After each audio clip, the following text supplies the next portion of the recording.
Hey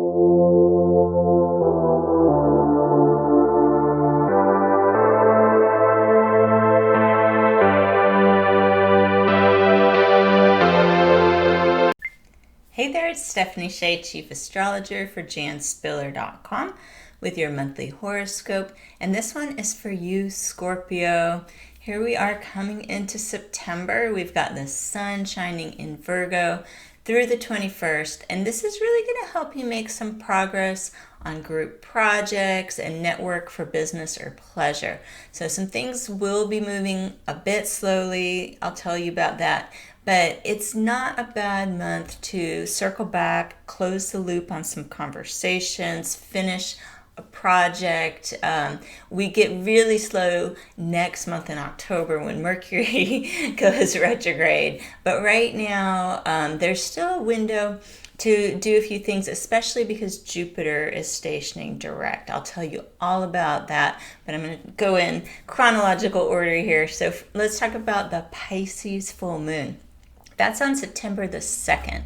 And this is supporting your creative ambitions. And you could be putting the finishing touches on an artistic project. As I said, there's a lot of finishing energy available. And full moons are all about things coming to fruition. And Pisces is a water sign like Scorpio. So this is a full moon really working in your favor, even though it might feel extra emotional with all that water. And the full moon tends to elevate everybody's emotions. I still think because it's at a favorable trine and aspect to your sun that it can have a smoother feel. And if you're Scorpio rising, it will be a trine to your ascendant. It could be a romantic full moon, actually, and you might find yourself inspired to write some poetry, compose a song, or create a work of art inspired by feelings of love. It's a good full moon to let your guard down and open your heart. Listen to its wisdom. There's a very compassionate, healing energy available when you tap into this Pisces full moon, and your intuition is going to be extra strong. Scorpios are known for their intuition as well as Pisces. When you combine these powers around this full moon, don't ignore those messages that you get, even if it's something you were hoping wasn't true. If you're feeling it, it's probably true. Now, let's talk about this Mars retrograde. This is happening on September the 9th. So we've been building up to this. Mars has been moving in Aries during the summer, and this initiates a cycle that's going to last until November 13th. So with Mars retrograde in the sign of Aries, we're all going to need to check ourselves before reacting. And I think this especially applies to signs like Aries and Scorpio that are ruled by the planet Mars. Mars is the traditional ruler of Scorpio before Pluto came along. That's your other ruler.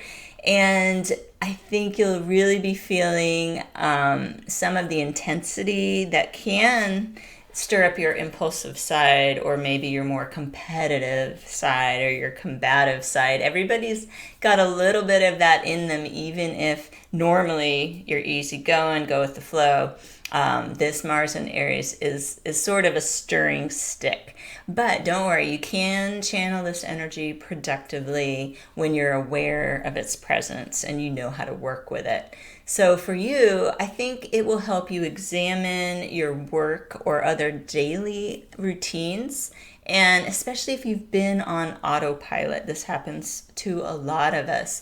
Life gets busy, we get overwhelmed, you just sort of get through the day. This is a time in the coming months while Mars is retrograde, because Mars is the planet of action, to get you to think more about how you're taking action. Assess your actions and determine if you're putting your efforts towards something that feels productive. Are you working efficiently? These are great things to look at. It's all about work agreements. So it's not the best time, for example, to accept a brand new job. But there's a lot of people looking for work right now, and you might just have to do that. I'm a very practical astrologer, so of course, if you need to take a job and earn some money, I wouldn't say don't do that because of Mars retrograde, but I would say proceed with caution. Realize there may be some things that are hidden that you didn't realize when you got hired, that you may have to renegotiate, that there may be delays, and ultimately this might not be the be all end all.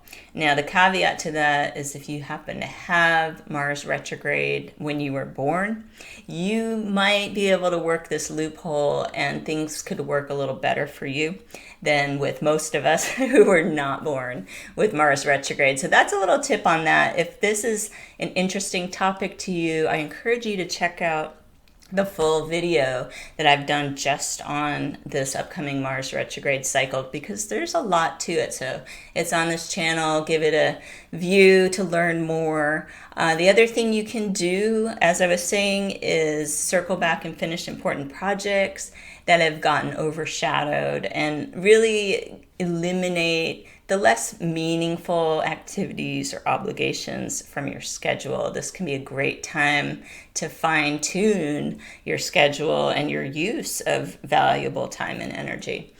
We've got Jupiter stationing direct on September the 12th, as I mentioned. This is in the sign of Capricorn. And this is great. This is actually helping you to make valuable connections and engage in some pretty powerful communications. Your past efforts to get a message across could finally pay off. While Jupiter has been retrograde these past 4 or 5 months, it's been more DIY. It's been about making things happen for ourselves, and maybe we didn't feel we were getting a lot of support from the outer world, and we were wondering, is anybody interested in what I have to offer here? Well, luckily, when Jupiter stations direct, you start to finally get the opportunities you've been working for. This could be in business. This could be a leadership opportunity. It might have to do with some continuing education or training that you've been needing or wanting, hooking up with a mentor, or mentoring somebody else. So these are all positive themes, and knowing that we're working with this Mars retrograde, you can still take advantage of the Jupiter benefits.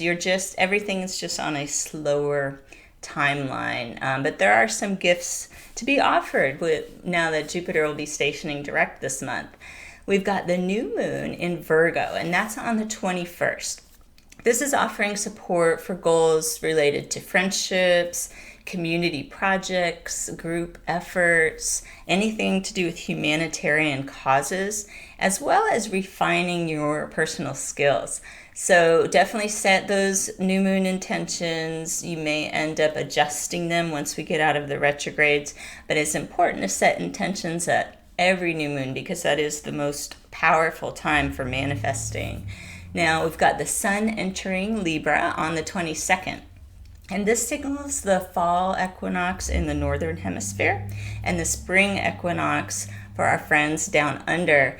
And that season really is not as important as the sun moving into Libra. So no matter where you are in the world or what season you're entering, it's globally Libra season, following this style of astrology that I'm using. And so this is important to know. The astrological energies is all about reaping what has been sown individually and joining with others as a team to bring in the harvest and enjoy it. It's kind of a time where you give each other a high five, you recognize some accomplishments, take stock.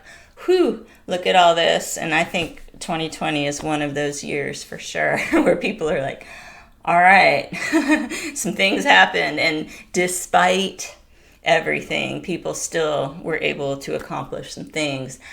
So definitely recognize that and celebrate it, not just for yourself, but for others. And if you want to learn more about the equinox, I would advise going over to janspiller.com. There's a link in this video description, and you can sign up to be a member, and that will give you access to articles that go way more in depth, even than these videos on the astrology. And what's special about our equinox article is that it's original copy written by Jan Spiller, and I treasure any of that I come across. Jan was my mentor for about 4.5 years, and when she passed in 2016, I took over writing all the current content for janspiller.com. But luckily, with some of the more evergreen copy, like an equinox or solstice that always is expressed in the same sign and happens regularly, we were able to keep her article about the meaning of the equinox and a unique ritual that she created, which I think is very special, to have something that is uniquely Jan Spiller. So I encourage you to go and check that out, and I hope you can make the most of this month's astrology. Have a great month of September, and I will see you back here next month with your horoscope.